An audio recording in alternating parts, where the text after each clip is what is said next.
Hi, I'm Dr. Tabitha, the Gutsy Gynecologist. I'm a triple board certified OBGYN and functional medicine physician. I've embraced the world of functional medicine and wellness through my own personal health journey, and I'm super excited to share my wisdom and unique perspective as it pertains to women's health. After caring for thousands of women, I've come to realize that your gut health determines your gyne health and your overall health. And it's a super gutsy thing for me to go against conventional gynecology practice to bring you the truth. No more Band-Aid medicine, ladies. We're talking root cause resolution on this show. So if you're struggling with hormone imbalance, weight gain, period issues, anxiety, insomnia, you name it, then you've come to the right place. And I want to be your gutsy gynecologist. So welcome.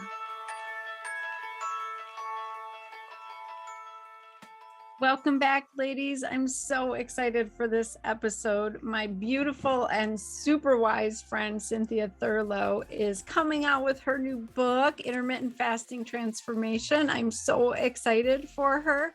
And she's back on the podcast to talk about this today because this is for all women. And the beautiful thing is Cynthia has broken it down into what season you are in your life.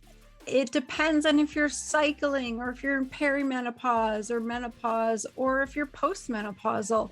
So it really is a way of living for us as humans. I mean, you look ancestral to the beginning of time. We were created to feast and famine and to be able to be metabolically flexible, to be able to burn fat for fuel or carbohydrates or sugar for fuel. And so Cynthia has spent years really helping women and studying all of her patients and clients' results and figuring out what works best. And she's created this IF45 program, but it's very bioindividualized for what season of life you're in. So I'm really excited to talk to her today because intermittent fasting definitely changed my life. You know, when I was on the road to healing, and I couldn't get my weight under control, and I couldn't get my fatigue and my brain fog under control, all of these things. Like a big piece of it was definitely sleeping again, so giving up obstetrics. But the bigger piece was my food. I was eating like all day long, all hours of the night. You know, imagine I would be woken up at 3 a.m. for a delivery. I would have to go into the hospital and I would just grab what's at the nurse's station because I'm bored. I'm wasting time sitting around waiting for the baby to come, waiting to check the patient again or whatever. So I'm popping M&Ms and cake or whatever sitting there, or even healthy foods, trail mix, this and that, you know what I mean? But it was food and I was putting it in my body at the wrong times.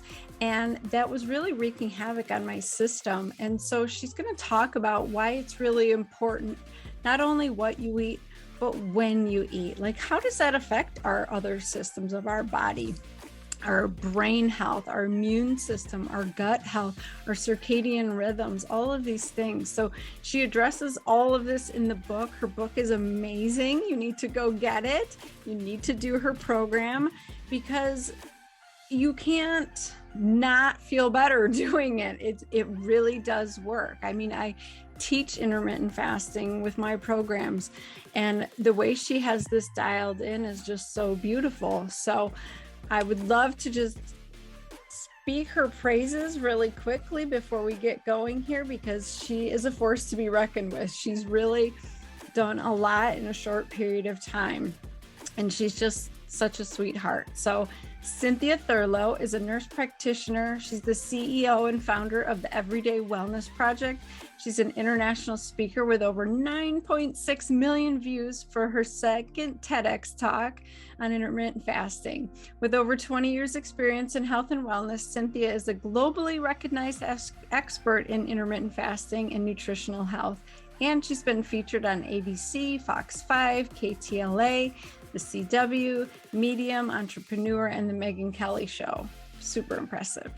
She was listed in Yahoo Finance as one of the 21 founders changing the way we do business. That's pretty cool. Cynthia hosts the Everyday Wellness podcast, which was also considered of one of the 21 podcasts to expand your mind in 2021 by Business Insider. Her mission is to educate women on the benefits of intermittent fasting and overall holistic health and wellness so they feel empowered to live their most optimal lives. So you can see why I connect so much with Cynthia. She is on the same mission as I am to just help women reclaim their health, live amazing lives, especially the second half of your life. You know, she and I are both north of 40, as she likes to say, and it can be the best time of your life, but there's things that you have to do differently. And so we're going to talk about that. And this is just a really awesome episode. So here we go. Well, welcome, Cynthia, to the Gutsy Gynecologist Show. Thank you. I'm so excited to connect with you and your listeners. Yeah, I loved our conversation we had last year, and you have just taken intermittent fasting to a whole nother level. So now you're back, right? Yeah, you know, it's the ironic thing is that the decision to do a talk about a subject I knew a lot about, I had no idea that that was just going to catapult everything forward. Like, I mean, literally the thought was, what do I know a lot about? And I was like, fasting. And that was like, boom, just not realizing that would turn into so much more. So it's very grateful.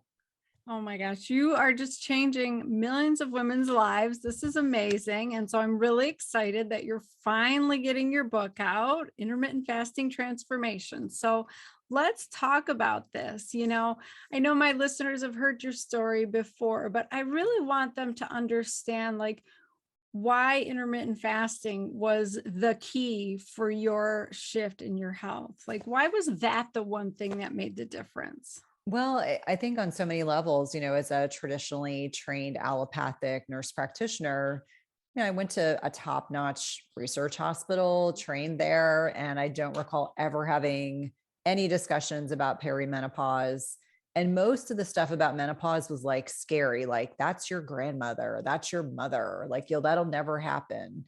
And so I think I kind of blissfully, naively went through my 20s and 30s and into my early 40s. And I worked for a very large, very busy cardiology practice. So I did inpatient, outpatient management, had a lot of autonomy. So a very stressful job, as you can imagine, like working in ICUs and ERs and managing patients throughout the hospital course. And on top of that, I had a husband who did a lot of international travel. I had 2 young boys.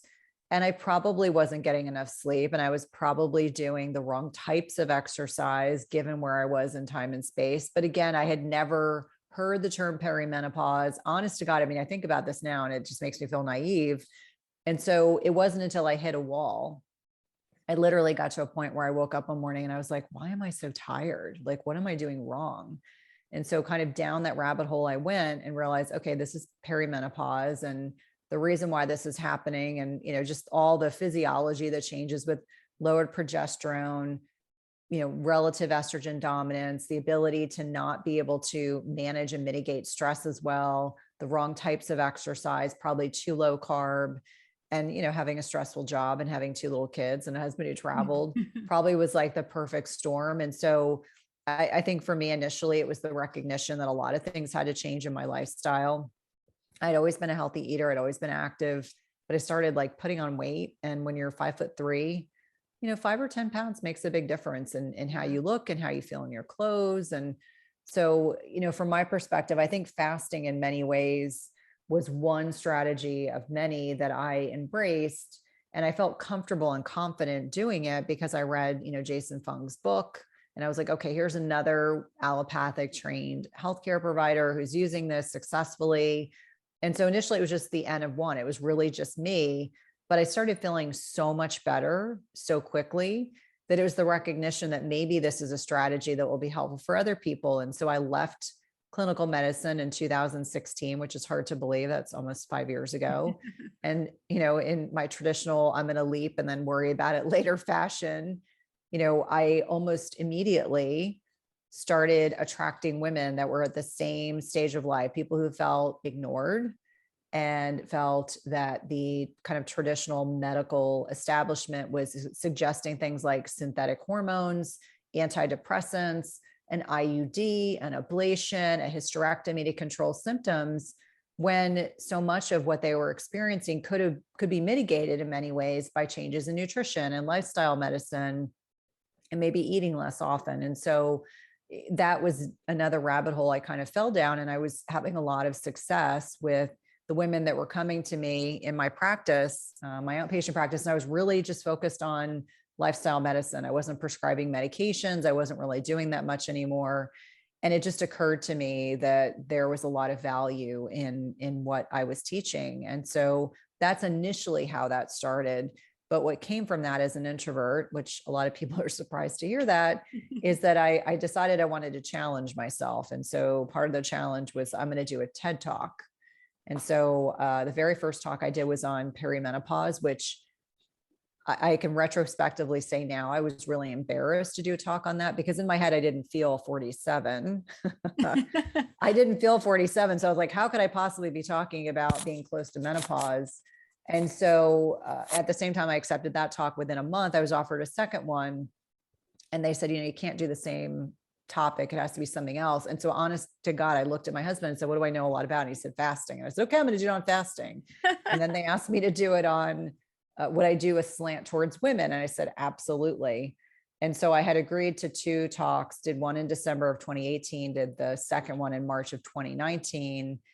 And the rest is kind of history. And so I never realized that that second talk would change my life in so many profound ways. And so now I can share with women sustainable strategies and ways to do fasting. And it's amazing how a talk that becomes very popular, suddenly you have to scramble as a business owner to create programs and create resources, because people want to learn more. They want to be able to do it successfully. And so on the fly, what was created, which was later called IF45, is this program for women, which has evolved and shifted and changed. And as I figured out it, much as I'm sure you do as well, you do something in your business and something works well, you're like, great, do more of that. Do something else in your business, it doesn't work well, you're like, okay, don't want to do that. Let's shift this direction. And so this has really been, 3.5 years, or a little over 3 years of really figuring out, like, what are the granular ways that fasting needs to be identified and shifted and changed for women so that they can be successful, because we're not many men. And I think there's there's 2 schools of thought. There are researchers out there who fearmonger, and they're like, all fasting is bad for women. And then you have men, there's mostly a lot of the people that you think about in the fasting space are men, and many of them are applying the same principles that they use with men to women. And we're just a bit more complicated in a wonderful way. It's what makes us unique. And so I like to kind of take a middle ground and say, yes, fasting can be successful. We have caveats depending on where you are in your life and stages. There are different ways that we fast. And so that's a lot of what the book talks about, is what makes us unique, why we need to fast differently.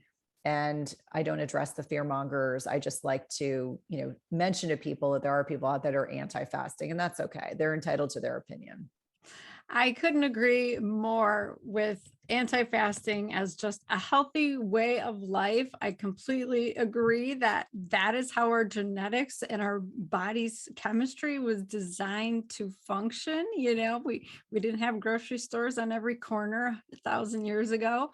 That's how our bodies are created. But you hit on so many pain points, like the fact that we don't talk about perimenopause, and women don't realize they're going through this many year transition of hormonal shifts. It's very much ingrained in us that it's just like a light switch, like, oh, right, you're in menopause. It's just, you turn on, you turn off. And it's so not true.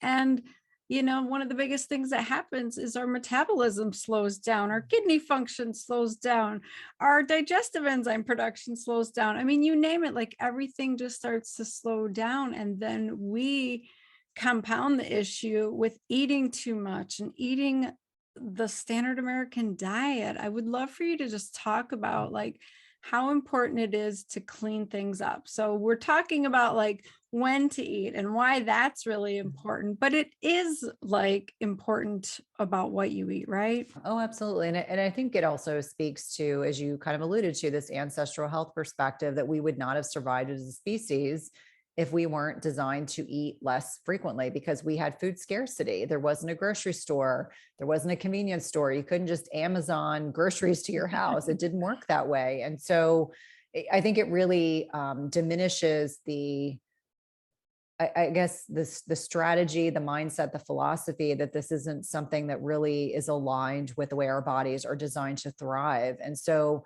when we are eating too frequently, and I want to speak to a study that Sachin Panda did earlier last year. He had an app on a phone talking about meal frequency. And, the average American is eating 6 to 10 times a day. And so you think Mhm. about every time you eat a meal, your body has to process what you've consumed. And if 88.2% of us are metabolically unhealthy, and that's a statistic from 2018, so we can assume that's worse now given the pandemic. We really think about the frequent feedings are overtaxing our digestive system. It takes 4 to 5 hours between meals for our body to fully kind of process. There's something called the migrating motor complex in our digestive system that acts kind of like a street sweeper. And so it's pushing bacteria, things that don't belong, pushing them forward. And if you're habitually like eating every 2 to 3 hours, not only does your blood sugar not come back down to normal, your insulin levels are not at an optimal level where they should be lower. And so it makes our bodies much less efficient. It's kind of like topping off the gas tank. I don't know if you had a dad like this, but my dad always liked to top off the gas tank. And so it's the same kind of concept. We never get through the whole gas tank to actually work on what's at the bottom. We're just constantly burning what's at the top. And so we don't get efficient at utilizing both carbohydrates and fats for fuel. And that's really what we're speaking to, is we want to be metabolically flexible. So if our body needs to burn a little bit of carbohydrate, it can do that, it can burn a little bit of fatty acids. Unfortunately, most people are just burning carbs, which is why they are frequently hangry, that kind of hungry, they're hungry and they're angry. They have energy slumps. They have, lack of mental clarity. They struggle with weight loss resistance.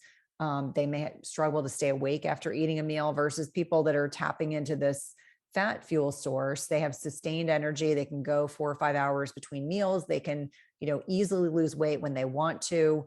And that's the way our bodies, they're designed to not be dealing with a chronic, and I always say it's oftentimes a chronic carbohydrate issue. But if we look at the standard American diet, it's highly processed, hyper palatable, full of ingredients that more often than not are dysregulating our hormones. I think about things like high fructose corn syrup. I think about seed oils and how these have a profound negative impact down to the cellular level. They can damage our cells. They can damage the mitochondria. They can make them less efficient. Mitochondria are powerhouses of our cells. And so down to a cellular level, these highly processed, hyperpalatable foods, along with eating frequently, are dysregulating the normal way that our bodies are designed to thrive. And so I encourage anyone that's listening, even if you do 12 hours, I mean, you're still giving your body digestive rest. You eat at 7 o'clock at night, and that's your dinner, and you don't eat again until 7 a.m. That's 12 hours that you're giving your body an opportunity to break down the food that you've consumed, package it up, and get it ready for excretion or to utilize it in the cell at a cellular level. And so on so many levels, for me personally, I have just come to find that since we have this increasingly metabolically inflexible, unhealthy population, people that are prone to polycystic ovarian syndrome, chronic, this rampant infertility that we're seeing, I'm sure you see quite a bit of this, insulin resistance, leptin resistance, high blood pressure, high uric acid, really thinking about, cardiovascular disease risks and cancer risks,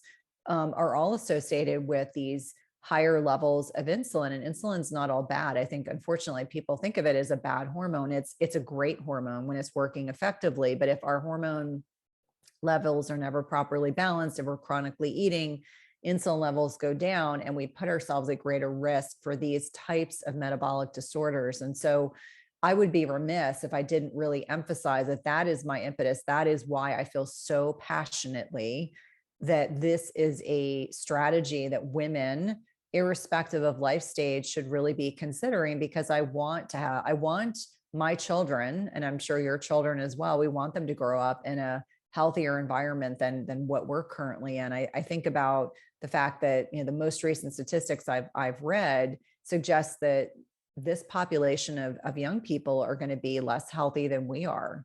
And, for like the first time in history. And so this is a trend that will continue unless we do something to change it. And unfortunately, I think that in traditional allopathic medicine, as I know you practiced as well, we focus on symptoms. So if someone comes to you and they're tired, you're not going to talk to them about their, very likely not going to talk to them about their diet, not going to talk to them about sleep. It's going to be like, okay, what can I give you that's going to give you more energy? And it's those kinds of non-root cause approaches that I think are at the forefront for why we're not proactive. I'll give you a good example. There's a lovely former nurse who's a patient in my practice, and she's in menopause. She has all the signs of someone who has not been on bioidenticals or hormone replacement therapy, which is almost a crime because she has everything that you can imagine that happens when you're not on hormonal replacement therapy. So she's got bone issues, she's insulin resistant, she's leptin resistant, she has all the types of GYN related symptoms, which is just a travesty. And in conversation with her, we did a fasting insulin. Her fasting insulin was 30. Oh, There's no way this poor woman, and it should be between like 2 and 5. right. There's no way this poor woman is going to be able to lose weight. And so we start like baby steps, like, okay, let's like kind of walk through the things that we can do to help you so that you can be empowered. You can make good decisions. She's now hooked in with a great functional gynecologist, thankfully. And, her sleep is improving. She feels better.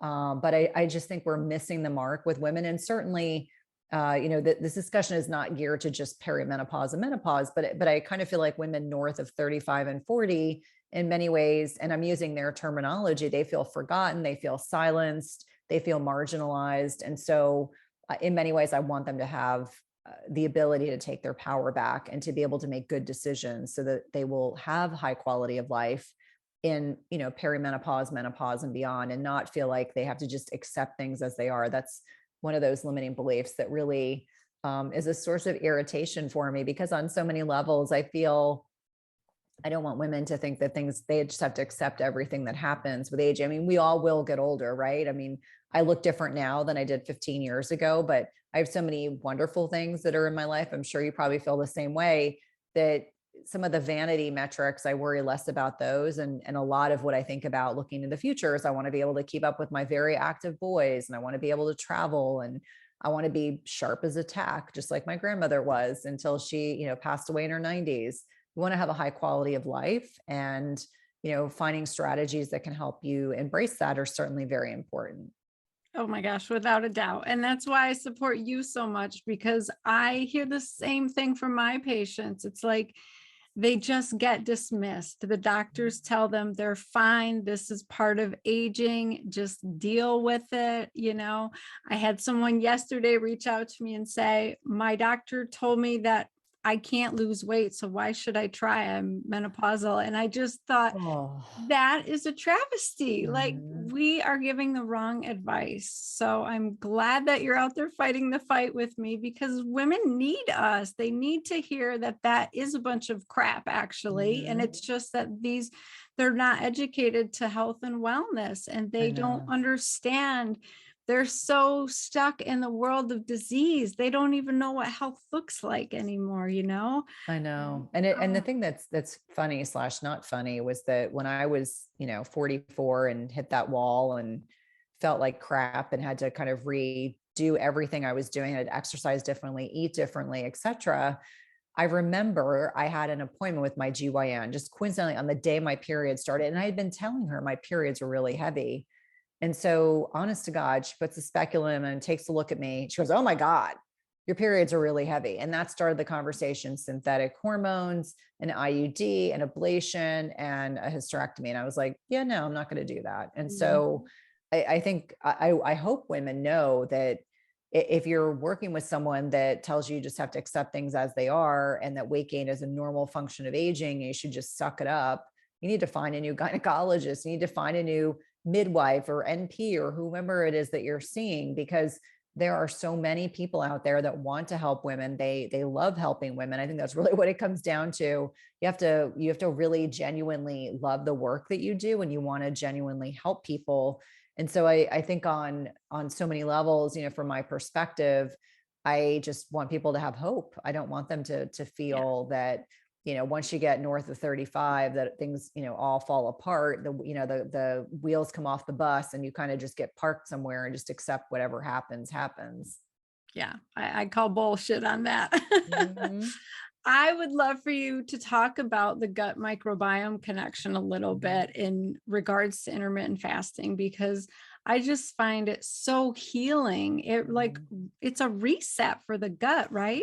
Yeah. And so I remind people that I talk about digestive rest. So for people who are new to intermittent fasting and they freak out, like, I'm going to starve to death after not eating for 12 hours, even at the 12-hour mark, we know there are benefits of not consuming food with greater frequency. So if you look at the research, talk about stem cell activation, telomere length, et cetera. A lot of the research that's done is on these really long, like longer fasts, 3 to 5 days. But we know you get profound benefits. You get an upregulation in autophagy, this waste and recycling process, or mitophagy, getting rid of diseased and disordered mitochondria within the first 16 to 18 hours. As a starting point, it actually continues to ramp up. But when we're giving our body time to break down food, to be able to absorb nutrients, to be able to create healthy neurotransmitters, the utilization of the migrating motor complex, which is like one of these super nerdy terms. But it's almost like a street sweeper that, as we're eating less frequently. So if you're eating with, 4 to 5 hours in between a meal, it's giving your body time to kind of push food forward, get rid of bacteria or other, potential pathogens that you've ingested or have ingested on your food or you've been exposed to.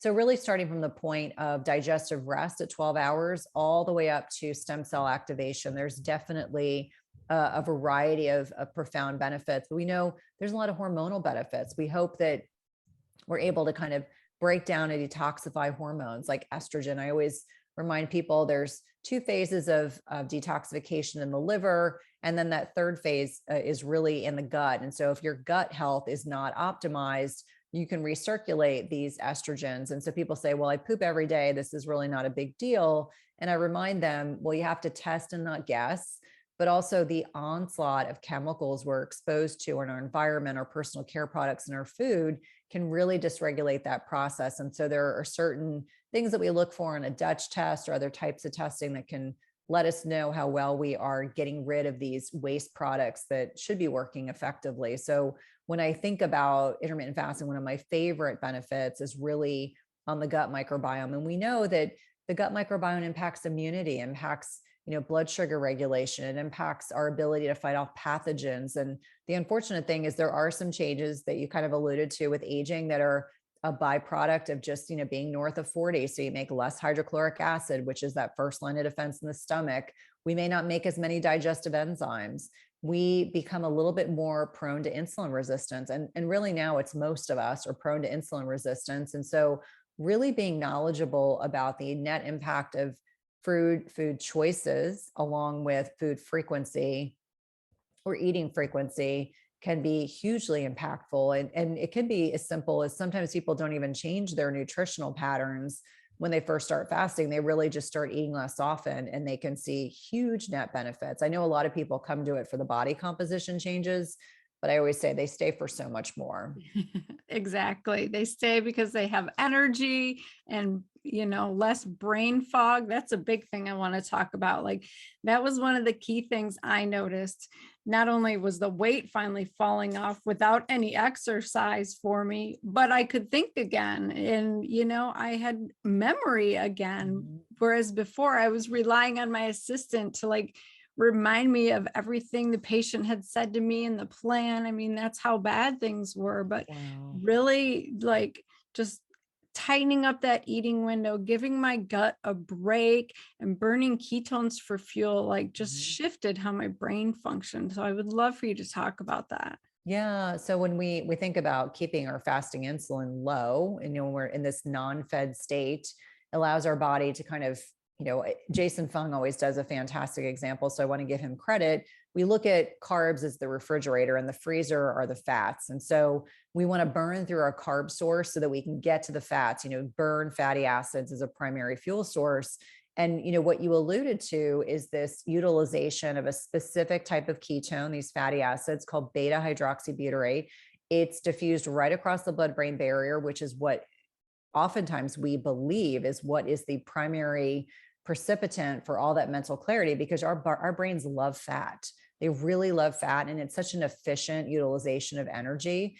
And so, yes, that mental clarity, the lowered insulin levels beget keeping your blood sugar stabilized. We know lowered insulin lowers other inflammatory markers. We really think about it lowers our likelihood of developing high blood pressure, diabetes, certain types of lipid disorders.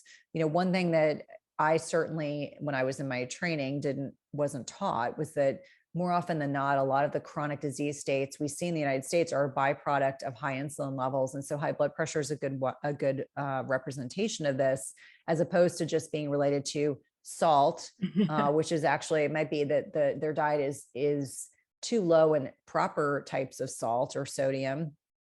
And so, yeah, the cognitive benefits of eating less often are oftentimes where people are like, heck, I feel so good, I don't want to eat. And it's interesting. We were just on vacation, and, I have teenage boys. And so every morning we got up and we had to eat breakfast before we did anything, because their metabolisms are like hummingbirds. And so when I'm on vacation, I will switch things up. And so I was like, okay, I had a salad for dinner. So I'm actually going to I had a big omelet, and I had some potatoes with it and a little bit of fruit. So, but we were having a very active day. I remember saying to my husband, I didn't get sleepy. It wasn't the wrong choice of food.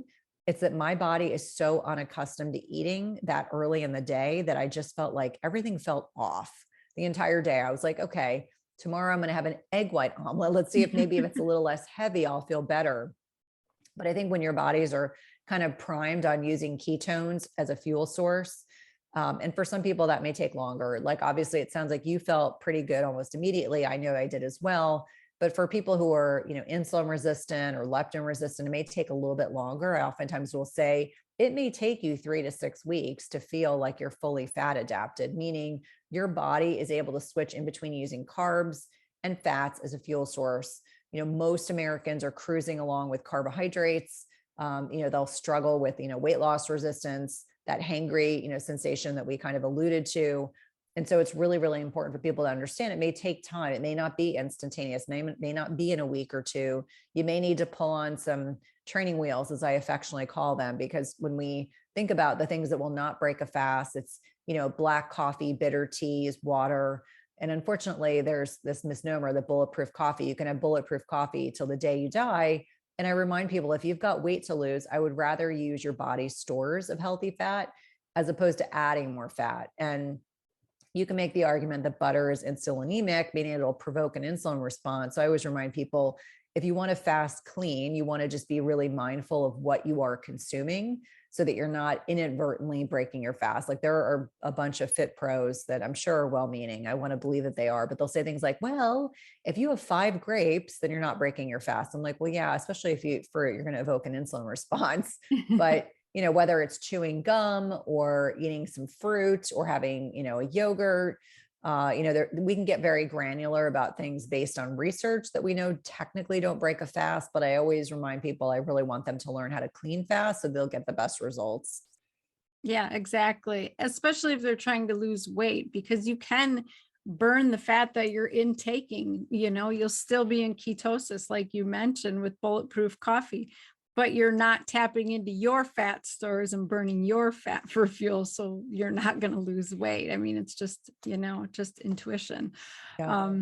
So many important, amazing points. Oh my gosh. I just think that this is the way of living for women all north of 40. Like, literally, this is how your body best functions. I mean, the evidence is clear. And I see time and time again, as soon as that estrogen starts to drop, everything shifts. And, it might take 3 to 6 months to really reverse insulin Mhm. resistance and prediabetes and those cardiovascular changes you were talking about, but it can be done. I see it every day in my Yeah. patients. Like, we just do follow-up labs, you got to follow, you have to see your trends and what you're looking like. And the change is amazing. Wouldn't you agree? Oh, I totally. And I think it's also empowering. Like people feel like they Yes. learn a sustainable strategy that they can adjust and be flexible with if they go on vacation or there's a party. We again just got back from vacation and I definitely had some dessert. I mean, obviously in Costa Rica, their desserts are not like as sweet as they are here, but there were definitely nights, and I wear a continuous glucose monitor so I can see exactly how my body responds. But we were so active. I mean, there was a photo I took of my Apple Watch one day, and it was like we had done 22,000 steps in one day. And I was like, oh my gosh, that's unbelievable. But I was like, I feel zero guilt having this teeny tiny dessert, especially after being so incredibly active. But I agree with you that unfortunately we've got a culture that wants instantaneous gratification. Like they want a pill or a potion or a powder that's going to give them the results that they need to invest into a strategy that may take 2, 3, 6 months to be fully kind of actualized. And I think the more weight loss resistant someone is, the more metabolically deranged they are. And I don't mean mentally, metabolically deranged. Yes. And you may have to do more testing. You may have to dig deeper. Like I have women that will come into this program, I have 45, and they're frustrated because at week 3, their best friend has lost 10 pounds and they've lost none. And I just remind them, I'm like, you have to dig deeper. Like it may be that you have to really clean up your personal care products. It may be that you have to, did you have a mold exposure? Is your sleep terrible? That's one of the first things I tell people. If you can't sleep through the night, I can't get you to lose weight. And so that Amen. kind of flips the switch, that it's like, let's deal with the sleep piece first. And I always think of sleep as really being foundational. But again, it goes back to the fact that a lot of women stop sleeping well as they get closer to like those perimenopause years and this loss of progesterone, and then add in the cortisol piece. They're stressed, they wake up, they have racing thoughts. And so really kind of being mindful of the fact that the lifestyle medicine piece is so critically important. I always say, like, what's your tell? For me, if I wake up in the middle of the night, I know that my stress is not as well managed as I think it is. And so that's like almost an instantaneous need for me to, it's like, okay, what do I need to do more of? Do I need to, be really diligent about my meditation? Do I need to do more connection with nature? Good example here. It snowed here, and in the part of the country I'm in, when we get a whiff of snow, everything shuts down. We had sleet this morning and snow, so it was very appropriate for school to close. But now it's sunny outside and it's going to freeze tonight. So my kids will probably be off again tomorrow. But it's one of those things where I know that my brain was thinking about this. And I know I woke up because I was thinking, I could hear the sleet on the window. And they're old enough that it's not as if my whole day gets kerfuffled if they're home, because they're pretty independent. But it's also one of those things that's reassuring to recognize, like, okay, tonight when I go to bed, I need to do more restorative stuff before I fall asleep. And so I think on so many levels, we're really conditioned our patients to ask for a pill to help with sleep, when really what they need, and they may need oral, or transdermal progesterone. I'm by no means not suggesting that's not helpful, but it may mean that they really have to work diligently at wind down time. Like I've actually started telling writing a prescription, like, you will read for 30 minutes a physical book, not on a device, but you are going to do that. You're going to soak in magnesium. You're going to read your book. You're going to, have blue blockers on. I mean, all the things that are telling their body, much like we did when our kids are babies, like, it's time to go to sleep. It's time to gear down. Let's get you into the parasympathetic, out of the fight or flight. Have you read the book Breath? No, I haven't. So James Nestor. So I started reading it and then I put it aside, and then I moved a couple of times and forgot about it, but I'm actually interviewing him in a couple of weeks, and it's fascinating. He does this really deep dive into all these things that impact the parasympathetic versus sympathetic, and breath. So obviously it's appropriate, but even like alternate nostril breathing, like I think if you suppress your right nostril, it'll kind of upregulate the parasympathetic. I mean, it's fascinating. I was like, oh, I can't wait to try this tonight. Yeah. So all sorts of things that you can do to support your body that don't involve like more prescriptions. Although again, I want to be really clear. Most women in perimenopause and menopause need some progesterone on board because that will help with sleep for sure. Yeah, they just don't need addictive sleeping pills that don't actually give them restorative REM sleep, right? It's like this false fake sleep, and it's not good.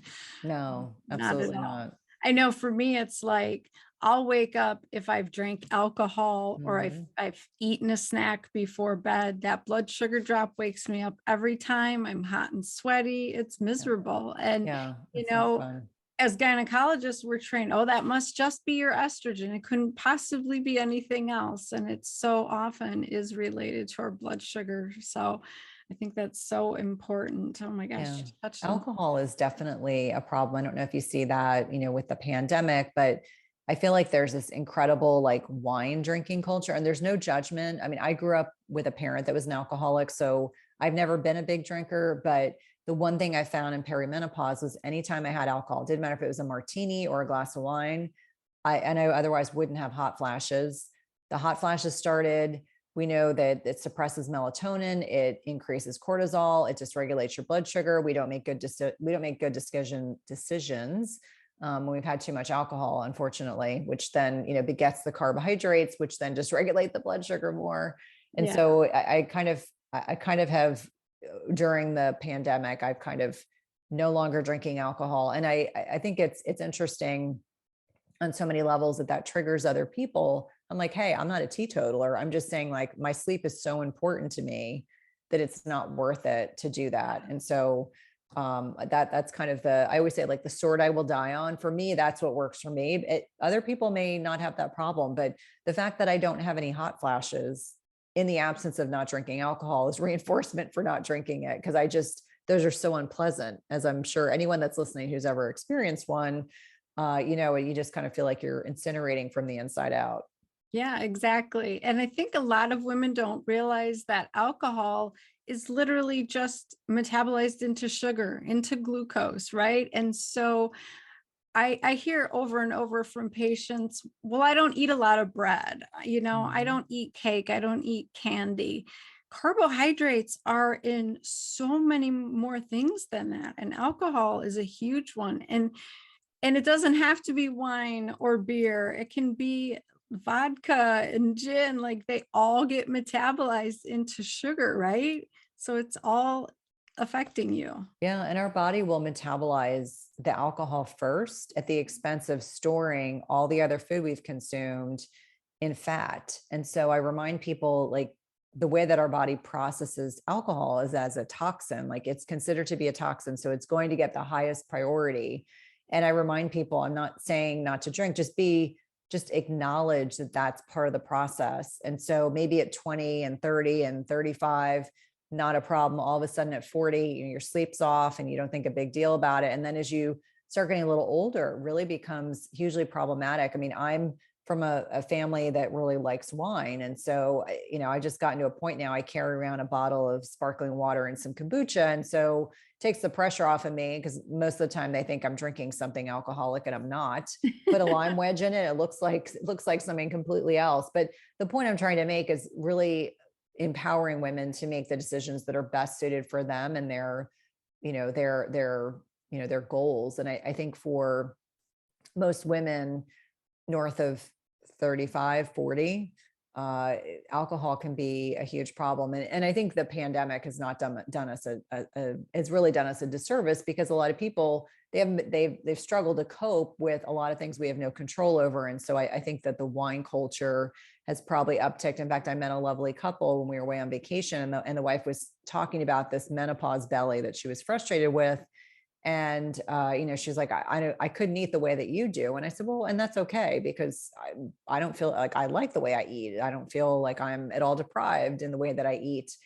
And, she was making the point of saying like, I really love wine. And I said, that's great. Just recognize that wine can be the reason why you might be feeling like you have all this weight loss resistance. So maybe just investigate that, maybe with your provider at home and, She came up to me later and said, you're the first person that's ever said that to me. And I'm really going to consider reducing my alcohol intake to see if that helps, because we know that alcohol can also be pro-inflammatory. And so if you're already inflamed and it's like adding gasoline onto a fire, what does it do? It's going to, burn a little brighter. It's going to, magnify the degree of inflammation that someone has in their bodies. And again, it goes back to the same metabolic flexibility. We want to dampen, lessen, reduce the amount of inflammation in our bodies to be healthy. Yeah. Oh my gosh, I couldn't agree more. That is so awesome that you had an impact on somebody on vacation. Well, and it's kind of, I think, I don't know if you feel this way, but sometimes when, I'm on vacation and my kids, like their eyes look glazed over, like she's going to talk about metabolic flexibility. We're so embarrassed. They're like, why do you do that? And I said, because it's just part of what I talk about. But it's also like people don't even realize, because they go into their doctor and their doctor's like, okay, you've gained 20 pounds and now you're menopausal. And I'm just going to give you this estrogen patch, maybe. And I'm going to give you some progesterone. And then you're going to gain 10 or 15 more pounds because all the foundational work is not done. We haven't dealt with the sleep and the stress and et cetera.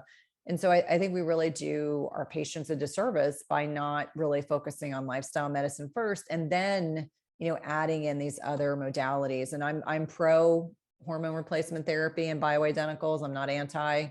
In fact, the more I learn about them, the more I kind of feel like the Women's Health Initiative. I know this is a tangential discussion. Women's Health Initiative really kind of shifted the trajectory of a lot of people's lives. And I in many ways, I want to continue the conversation so that people know there are options. And ironically enough, I don't know if you've read the book Estrogen Matters. Have you read that book? Yeah.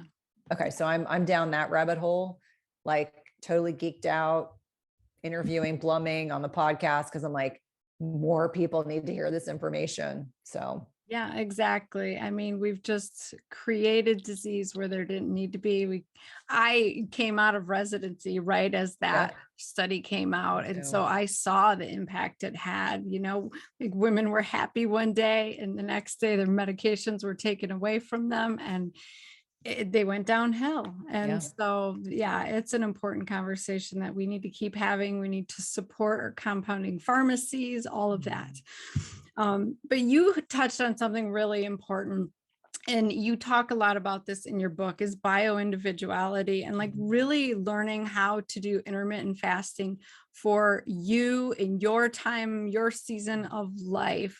Can you just touch on how important that part is? You mentioned earlier, like we're not little men. Oh my gosh, amen to that, because we are cyclical and we have major hormone shifts that we need to flow with and really embrace, right? Yeah. No, I think I want to just tie into that last comment that you made before. I finished my nurse practitioner program in 2001.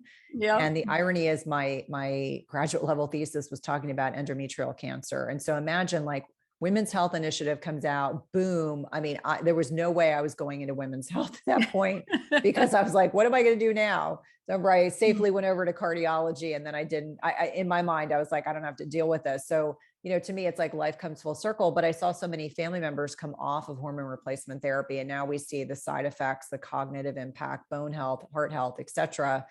But when we're talking about women, cycling women, perimenopausal women, menopausal women, all these stages of life, women can benefit from fasting. Remember, we talked about at the very beginning that if the bulk of the population is metabolically unhealthy, there are very few people who shouldn't be fasting. So when a woman is still in her peak fertility years and very lean, that's not someone I would recommend fast every single day. That might be someone who fasts once a week, or she has 12 hours of digestive rest, because our brains are very sensitive to this feast famine cycle. And I remind people that our bodies, whether we choose to or not, our bodies as women are designed to be fertile. And so what impacts fertility? It can be lack of nutrients. And a lot of people struggle to get enough food in during their feeding window. So cycling lean women, different category, but the average woman, even while still cycling, you can fast differently in your follicular phase, the first predominant phase of the menstrual cycle when estrogen is at its highest, differently than you do in the luteal phase, the last 2 weeks when progesterone predominates, versus women who are perimenopausal 5 to 10 years preceding menopause. And ladies, if you're north of 35, you are there, whether you are willing to admit it or not. Yep. I have pleasant arguments with people where I'm like, listen, your ovaries are as old as you are. Those eggs are as old as you are. Whether you realize it or not, you're not ovulating every month. So perimenopause and then menopause. Menopause is kind of cool because this is a time when there's not as much fluctuation month to month, day to day, as there when you're still fertile or fertile, tomato. So I always say women that are menopausal, if their sleep and stress and nutrition are all dialed in, you have the best of all worlds. You're not getting a menstrual cycle anymore. You can probably fast as easily as most men, provided that the lifestyle medicine stuff is dialed in. And I find for a lot of women, like this is when they're like, holy crap, I'm 57 years old. I've been able to get rid of this 30 pounds for 10 years. And with just fasting, I'm successfully losing weight. So I almost feel like women in menopause, provided all the other things are dialed in, get a little bit of a free pass. I worry the most about perimenopause women because it is such a season of fluctuation. And there's research that's out there. I allude to some of it in the book, but there's so much fluctuation because some of these changes are so subtle. Maybe you're, at 35, your progesterone's starting to, decrease, your testosterone's not as great. Then you combine it early 40s, you are more prone to losing muscle mass. It starts to accelerate. The less muscle mass you have on your body, the more insulin resistant you become. The more insulin resistant you become, you're not going to have the same hunger cues. Maybe you're trying to eat like you were at 25. It doesn't work for you in your early 40s.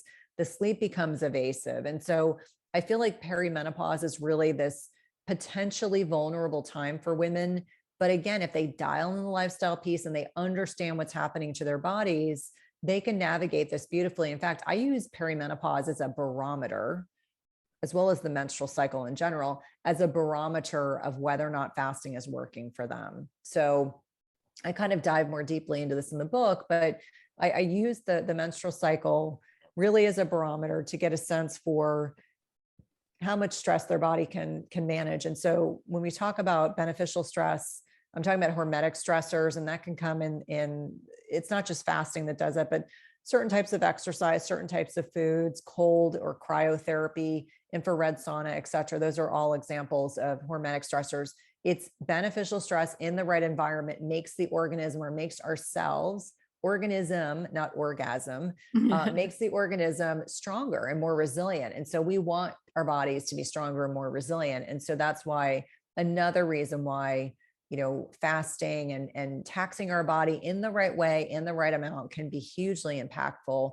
But you can't fast as a woman at 32 the way that the husband can. Like I sometimes feel like there's this misnomer, if we look at research over like 8 weeks, men will almost always lose more weight up front because they generally have lower body fat percentages. Depending on where a woman is in her cycle or what else is going on, we're just more sensitive. Like our bodies are very attuned. It's taking in information around us in our environment. And I remind people, even if you have no desire to get pregnant, that's your body, like physiologically, your body's like main focus is sustaining life. If there's a possibility of someone ovulating, the egg gets fertilized, and then you go on to have a fetus and a baby. But it's one of those things where I just remind people that our bodies are so complex as women, but fertile younger women that are lean have to fast very differently than women who are, still in their fertile years versus perimenopause versus menopause, all of which are talked about in the book in greater detail. But again, I go back to the same point that I don't like the fear mongering that goes on. I think it really does such a huge disservice. There are times in our lives when we can fast and times that we shouldn't. And as a good example and a relevant example, when I spent 13 days in the hospital in 2019, you better believe I didn't fast when I came out having lost 15 pounds. And, it took months and months and months to gain back healthy weight. I didn't have the blood sugar control. Like I remember I was symptomatic. I was hypoglycemic. I felt symptomatic, my blood sugar dropping, doing anything.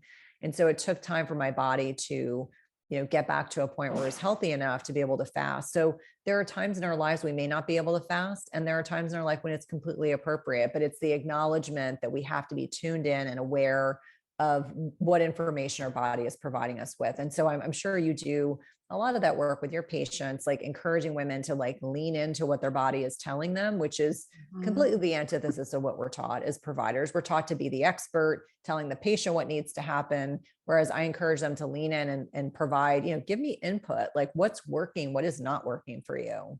Yeah, exactly. I mean, oh, that's what my next book is about, is we just teach our children, our daughters, to ignore their bodies and to mask the symptoms, suppress them, get on the birth control pill, do whatever you got to do to not be in tune with your body. And, we need to get back to listening to our bodies. So thank you so much for talking about all of these different stages in your book, because I think it's so important for women to realize that it's not a one size fits all.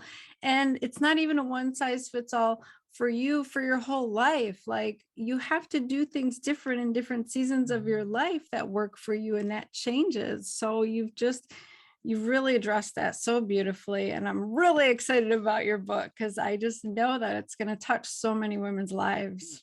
No, thank you. No, it's definitely a labor of love. That's the one thing that, my intent and my hope is that this book will be a resource and will help not only women, but also clinicians as well. Like, that's the one thing that I find, when I connect with people on social media, is that whether it's an MD or a nurse practitioner or a nurse, just saying like, I want to learn more about this because I want to be able to teach my patients. Like, there are so many providers out there that need resources and need, opportunities to be able to share resources with their patients that are written from the perspective of a clinician, but also understanding what it's like to be a patient and feel kind of lost. And certainly, pain to purpose. When we talk about the fact that we go through these things, even though I always say, like, I was so embarrassed to talk about perimenopause on a stage, and I was just so embarrassed. Now I laugh about it. I'm like, good Lord, there's so many like worse things to have to talk about. But I think it's so important that we as clinicians are transparent about the fact that I didn't know anything about this. I thought I was, fairly woke. I thought I was fairly informed. I certainly went to a good university, and yet I didn't until I hit that wall. And yet that was what changed everything for me and got me to where I am today. Yeah. Oh my gosh. Well, thank you so much for paying it forward and just creating this. I think it's going to change women's lives. I want all gynecologists to read it and really like take it in and think about doing things differently with their patients, because that is what we need to change this system. So thank you so much. Thank you for your time. And I'm grateful to connect again with your listeners. And, I am grateful that, the work that we do together allows us to inspire women to live healthier, happier lives, irrespective of where they are in their life stage. Amen. Thank you, Cynthia. Oh, thank you. I hope you got so much value out of that episode. I love talking about intermittent fasting because it's life changing. It's life reclaiming. Like, you can get back to feeling how you did back in the day when you had the energy and the brain clarity and you just got up and you went about your day and life was beautiful. Like, you literally can have that back if you incorporate intermittent fasting in a healthy, correct way. So get Cynthia's book. Okay. You need to read this book. You need to do the IF45.